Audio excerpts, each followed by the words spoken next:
Hello everyone, welcome to geography classes. मैं हूं प्रदीप कुमार और आज हम डिस्कस करने जा रहे हैं the origin and evolution of the earth को। तो चलिए शुरुआत करते हैं आज के लेक्चर की।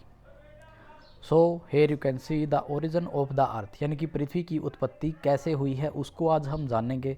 देर are so many different hypothesis given by different scholar. अलग अलग साइंटिस्ट ने, अलग अलग फिलोसफर्स ने अलग अलग अपनी थ्योरी दी है अर्थ की ओरिजिन से रिलेटेड। बट आज हम यहाँ पर उन इम्पोर्टेंट थ्योरीज़ को ही डिस्कस करेंगे जिनका काफ़ी ज़्यादा इम्पोर्टेंट रोल है इसको डिस्क्राइब करने में। तो यहाँ पर जो फर्स्ट थ्योरी है that is gaseous hypothesis. Gaseous hypothesis basically given by professor Immanuel Kant in 1755। उन्होंने ये थ्योरी दी थी 1755 में। जर्मन स्कॉलर थे, जर्मन जियोग्राफर थे। उन्होंने बताया कि जो प्राइमोर्डियल मैटर है, आपका जो यूनिवर्स है वहाँ पर प्राइमोर्डियल मैटर था, जो जिसको हम मौलिक पदार्थ या मौलिक तत्व बोलते हैं, जिससे सभी प्लैनेट्स की फॉर्मेशन हुई है, वो वहाँ पर डिस्ट्रीब्यूट था। और इसका जो साइज़ था वो काफ़ी छोटा था, small size and cold particles की फॉर्म में ये फैला हुआ था। इसी से अर्थ की या बाकी के जो प्लैनेट्स हैं उनकी फॉर्मेशन हुई। जब ये एक दूसरे के साथ जुड़े तो इसी से इन ग्रहों की, इन उपग्रहों की या फिर सन की फॉर्मेशन हुई मानी जाती है। तो ये है गैसियस हाइपोथेसिस। सेकंड जो हाइपोथेसिस है वो है नेबुलर हाइपोथेसिस। नेबुलर हाइपोथेसिस के अकॉर्डिंग लाप्लास ने बताया कि जो आपका प्राइमोर्डियल मैटर था वो यूनिवर्स में एग्जिस्ट कर रहा था, एग्जिस्टली वो फैला हुआ था। और ये कैसा था, काफ़ी ज़्यादा हॉट और रोटेटिंग गैस मास की फॉर्म में ये फैला हुआ था। जैसे जैसे टाइम बीतता है ये जो रोटेटिंग गैस मास है या हॉट पार्टिकल्स हैं, इसका वॉल्यूम डिक्रीज होना स्टार्ट हो जाता है और इसकी जो स्पीड ऑफ रोटेशन है वो इंक्रीज हो जाती है। और इस गैस मास को ही नेबुला कहा गया और इस थ्योरी को नेबुलर हाइपोथेसिस के नाम से जाना गया। तो जैसे जैसे ये जो कोल्ड हॉट पार्टिकल्स थे, गैस मासेस थी, इसका वॉल्यूम डिक्रीज हुआ, स्पीड इंक्रीज हुई, रोटेशन स्पीड इसकी इंक्रीज होने से क्या हुआ, सेंट्रीफ्यूगल फोर्स की फॉर्मेशन होती है। सेंट्रीफ्यूगल फोर्स जो है उसकी फॉर्मेशन होने से क्या होता है, जो ग्रेविटेशनल फोर्स है वो काम करता है।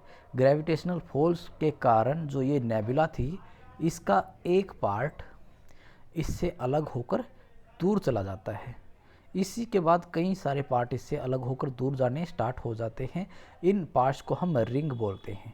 जो नेबुला से अलग होकर डिस्क की शेप पे जो पार्ट थे वो अलग हो जाते हैं, उसको रिंग कहा गया। और जब जैसे जैसे ये रिंग कूल होनी स्टार्ट हो जाती है, जैसे जैसे ये ठंडी होती है, इससे आपके प्लैनेट्स और सैटेलाइट्स की फॉर्मेशन होती है। और जो नेबुला का जो सेंटर पार्ट था उससे सन की फॉर्मेशन होती।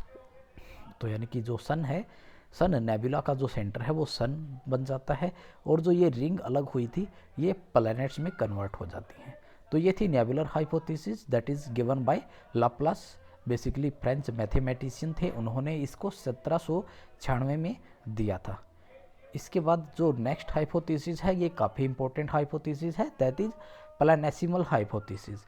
प्लैनेसिमल हाइपोथेसिस को देने का जो श्रेय जाता है वो चैम्बरलेन एंड मोल्टन को जाता है। तो इन्होंने 19वीं शताब्दी में इस थ्योरी को दिया था। प्लैनेसिमल हाइपोथेसिस के अकॉर्डिंग ये बताते हैं कि जो सन है, आज के टाइम में हम जो सन देखते हैं या जो सन है, सन से कुछ पार्ट अलग हो गया due to gravitational force of a stars. Actual में क्या हुआ कि सूर्य के पास से एक बहुत बड़ा स्टार मूव करता है। तो जैसे ही ये यहाँ से मूव करता है तो सन का जो कुछ एक पार्ट था वो इस स्टार की ग्रेविटेशनल फोर्स के कारण सन से अलग होकर इसके पीछे जाता है। बट जब तक ये यहाँ पहुँचता है तब तक ये स्टार आगे चला गया होता है। तो ये जो सिगार का शेप, एक तरह का मटेरियल सन से एग्जर्ट होता है, वो यहीं पर ठहरा रहता है और बाद में ये सन के चारों तरफ घूमना स्टार्ट कर देता है, सन का रोटेशन स्टार्ट कर देता है और बाद में ये जो आज के प्लैनेट्स हैं उनकी शेप ले लेता है। तो ये थी प्लैनेसिमल हाइपोथेसिस जिसको चैम्बरलेन और मोल्टन ने दिया था। इसमें इन्होंने बताया था कि किस तरह से एक स्टार सन से उसके कुछ पार्ट को अलग कर देता है due to their gravitational force और ये जो अलग हुआ मटेरियल है ये सन के चारों तरफ राउंड करना स्टार्ट कर देता है, जिससे कि आपके प्लैनेट्स की फॉर्मेशन होती है। ओके, सो इसके बाद जो नेक्स्ट आपका कंसेप्ट है that is tidal hypothesis. Tidal hypothesis जो थी वो दी थी जेम्स जीन्स एंड जेफरीज ने। तो दो स्कॉलर्स थे जेम्स जीन्स एंड जेफरीज, उन्होंने इस थ्योरीज को दिया। सबसे पहले जेम्स जीन्स ने इस थ्योरीज को प्रपोज किया था 1919 में। इसके बाद कुछ मॉडिफिकेशन के बाद 1929 में हैरोल्ड जेफरीज ने इसको पेश किया था। तो इस हाइपोथेसिस में भी ऐसा ही कहा गया है कि एक जाइंट सन, एक जाइंट स्टार सन के पास से गुजरता है और सन का कुछ पार्ट उससे अलग हो जाता है। ये जो स्टार होता है ये सन से सेवरल टाइम लार्जर होता है, यानी कि सन से बहुत बड़ा स्टार था जो उसके पास से गुजरता है। और सन क्या था एक्चुअल में, वो गैस की फॉर्म में था। In the beginning sun was a gas मास।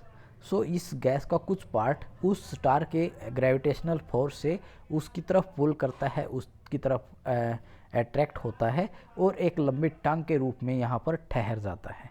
बाद में ये जो टंग से मटेरियल था ये भी चारों तरफ सन के राउंड करना स्टार्ट कर देता है। तो जो टाइडल हाइपोथेसिस है और जो प्लैनेटेसिमल हाइपोथेसिस है इसमें काफ़ी ज़्यादा सिमिलैरिटी है, एक जैसा ही ये कंसेप्ट है। इसको बेसिकली जेम्स जीन्स ने और जेफरीज ने इसको दिया था।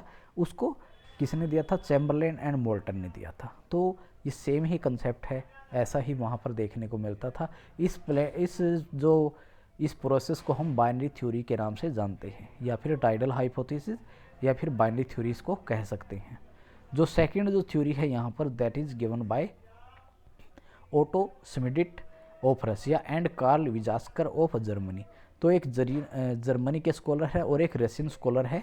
इन्होंने 1950 में इंटरस्टेलर डस्ट हाइपोथेसिस पेश की थी। तो इनके अकॉर्डिंग क्या था कि जो आपका यूनिवर्स है वहाँ पर लार्ज क्वांटिटी में गैस और डस्ट पार्टिकल्स स्कैटर कर रहे थे। According to Carl Weizsacker existence of cosmic dust forming the sun.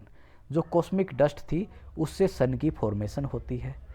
And the friction and collision of the dust particles lead to formation of disc shaped cloud and the planets were formed through the process of accretion.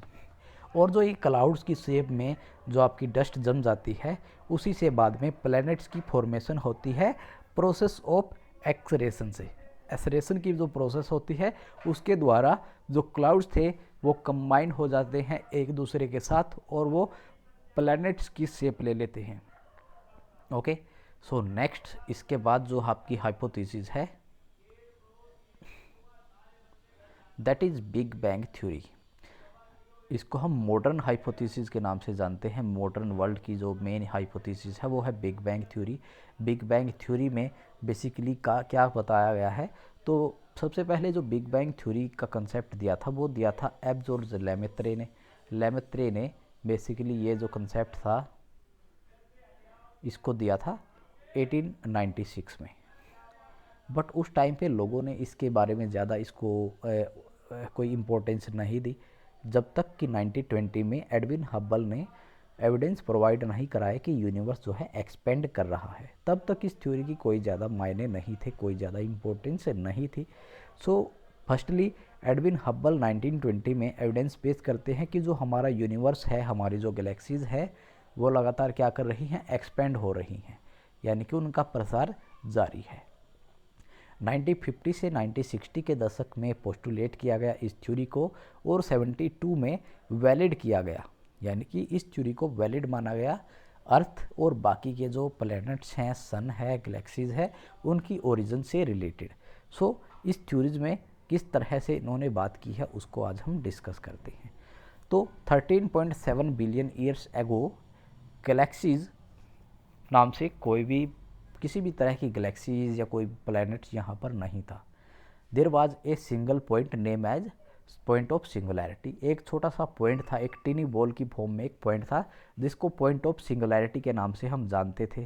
Starting में क्या होता है कि ये जो टिनी ball थी इसका volume काफ़ी कम होता है, बट इसका जो टेम्परेचर होता है और इसकी जो डेंसिटी है वो बहुत ज़्यादा टेम्परेचर और डेंसिटी को लिए हुए थी ये टिनी बॉल या एक जो पॉइंट था वो।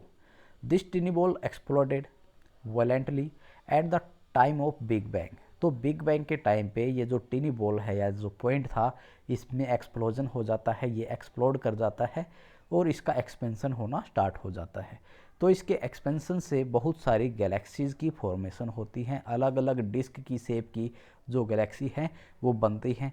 13.7 बिलियन ईयर्स एगो ये प्रोसेस होती है। Expansion still continue, some energy was converted into matter. जो कुछ एनर्जी मैटर में कन्वर्ट हो जाती है with the expansion of the universe. The expansion was rapid particularly with in fraction of the second after the big bang. तो जो fraction जो होता है या जो पार्टिकल्स जो एक्सपेंशन होता है इसका वो बिग बैंग के कुछ ही सेकेंड के अंदर हो जाता है। It slow down after some time. The first atom begin to form with in the 3 minutes from the time of big bang. और जो फर्स्ट एटम की फॉर्मेशन होती है वो बिग बैंग के 3 मिनट बाद उसकी फॉर्मेशन यहाँ पर हो जाती है। Temperature drop 25,000 kelvin with in 3 lakh years from the big bang. तो 4500 केल्विन जो टेम्परेचर है वो डिक्रीज हो जाता है 3 लाख साल के बाद। यानी कि बिग बैंग थ्योरी के 3 लाख साल बाद जो टेम्परेचर है वो कम हो जाता है। एटॉमिक मैटर यूनिवर्स के अंदर जो था वो बिकम ट्रांसपेरेंट होता है, उसका कोई भी रूप रंग नहीं होता, ट्रांसपेरेंट होता है। बाद में ये जो आपकी गैलेक्सीज जो थी या जो एटॉमिक मैटर था वो दूर होता चला जाता है, एक्सपेंशन इसका होता रहता है। बाद में जो ये ट्रांसपेरेंट मैटर था ये स्टार्स में कन्वर्ट होता है, स्टार्स से फिर आपके जो प्लैनेट्स हैं उनकी फॉर्मेशन होती है, प्लैनेट्स के बाद उनके जो सैटेलाइट्स हैं वो उनसे अलग हो जाते हैं। तो इस तरह से मानी गई है कि जो यूनिवर्स है उसकी फॉर्मेशन बिग बैंग से हुई थी। सो बिग बैंग थ्योरी से रिलेटेड जो आपका डायग्राम है यहाँ पर आप देखोगे नीचे की तरफ यहाँ पर एक पॉइंट था, पॉइंट ऑफ सिंगुलैरिटी। जैसे ही इसके अंदर एक्सप्लोजन होता है तो ये क्या होता है, जो गैलेक्सीज होती हैं वो इससे बाहर निकलती हैं क्लाउड्स की फॉर्म में। यहाँ पर चारों की चारों गैलेक्सीज पास पास में दिखाई गई है। जैसे जैसे टाइम बीतता है तो इनका एक्सपेंशन स्टार्ट हो जाता है। तो बाद में ये जो गैलेक्सीज हैं ये अलग अलग स्टार्स में कन्वर्ट हो जाती हैं, अलग अलग अरबों तारे एक गैलेक्सीज के अंदर हो सकते हैं, करोड़ों तारे यहाँ पर होते हैं। जैसे हमारा सन है, सन के 8 प्लैनेट्स हैं, वो एक सोलर सिस्टम बनाता है, वो मंदाकिनी गैलेक्सीज का एक पार्ट है। तो मंदाकिनी गैलेक्सीज में और भी बहुत से तारे हैं, अल्फा सेंचुरी है, साइरस है, डॉग स्टार है।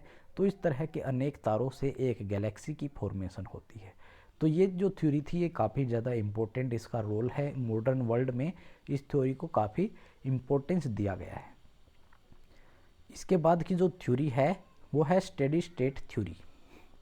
स्टेडी स्टेट थ्योरी में बेसिकली क्या कहा है कि जो पृथ्वी है या बाकी के जो प्लैनेट्स हैं उनकी फॉर्मेशन कैसे हुई। स्टेडी स्टेट में यही कहा गया था कि जो भी यूनिवर्स के अंदर चीज़ें थी वो रिमेन सेम थी, किसी टाइम पर वो सारी की सारी चीज़ें सेम थी। इसको as a alternative to big bang theory भी हम लेते हैं, बट इस थ्योरी को इतनी ज़्यादा इम्पोर्टेंस नहीं मिली तो इसको वैलिड नहीं किया गया। तो जो स्टेडी स्टेट का जो कंसेप्ट था इसको इतना ज़्यादा इम्पोर्टेंस नहीं दिया गया है। This theory is not very popular. तो बेसिकली इस थ्योरी के जो जनक थे वो थे होयल्स एंड लिटिलसन। लिटिलसन और होयल ने इस कंसेप्ट को दिया था। इसके बाद हम नेक्स्ट जो देखते हैं वो है light year. So light year क्या होता है, what is a light year. Light जो होती है वो ट्रैवल करती है अलग अलग डायरेक्शन में। एज यू नो कोई भी एनर्जी का सोर्स है तो उसकी जो लाइट है वो अलग अलग सोर्स में डायरेक्शन में मूव करेगी। जैसे ही आप स्विच ऑन करते हो आपकी लाइट का तो वो चारों दिशाओं में फैल जाती है और प्रकाश फैला देती है। वैसे ही जो सनलाइट होती है वो भी हर डायरेक्शन में जाती है। तो लाइट ईयर क्या होता है, basically A light year is the distance travelled by light in 1 year. एक साल में लाइट जितना भी ट्रैवल करती है उसको लाइट ईयर के नाम से हम जानते हैं। और लाइट ईयर जो लाइट होती है उसकी जो स्पीड होती है वो 3 लाख पर सेकंड होती है, यानी कि 3 लाख किलोमीटर वो एक सेकंड में पहुंच जाती है। कई बार क्वेश्चंस ये उठता है कि जो साउंड है उसकी स्पीड ज़्यादा है या फिर लाइट की स्पीड ज़्यादा है। सो बेसिक सी बात है, 3 लाख किलोमीटर पर सेकंड जिसकी स्पीड है तो वही ज़्यादा है, तो यानी कि लाइट की जो स्पीड है वो ज़्यादा है। कई बार आपने थंडरिंग देखी है आसमान में, जब बिजली कड़कती है तो कई बार बिजली पहले दिखाई देती है और उसकी आवाज़ बाद में आती है, क्योंकि साउंड की जो स्पीड है या मूवमेंट है वो लाइट से काफ़ी कम है, इसलिए वो हमें बाद में सुनाई देती है। इसलिए साउंड जो है वो पीछे है लाइट से, या लाइट जो है वो आगे है साउंड से। सो लाइट की जो स्पीड है वो सबसे ज़्यादा है। At this speed light travels about 9.461 multiply 10 की पावर 12, तो इतनी ट्रैवलिंग करती है लाइट एक साल के अंदर। The sun is about 149.6 million away from the earth. जो सन की एवरेज यहाँ पर डिस्टेंस दी गई है 149.6, और we can say 150 million kilometre सन जो है अर्थ से है। और यहाँ तक जो लाइट आती है सन की, उसको आने में 8.311 मिनट का टाइम लगता है, और we can say 8.5 minute approximate time लेती है सनलाइट पृथ्वी तक पहुँचने में, क्योंकि इसकी जो स्पीड है वो 3 लाख किलोमीटर पर सेकंड है। पृथ्वी का जो डिस्टेंस है वो 149.6 मिलियन किलोमीटर है सन से, तो 8.5 मिनट लगते हैं इसको यहाँ पहुँचने में। और हमारी पृथ्वी के सबसे जो नियरेस्ट स्टार है वो अल्फा सेंचुरी है। सन के बाद अगर बात करें तो Alpha Centauri is the second star which is close to earth, and the distance between earth and Alpha Centauri is 4.29 light year. तो 4.29 लाइट ईयर सन से पृथ्वी से इस तारे का डिस्टेंस है, जो कि हम करीबी तारे की अगर बात करें।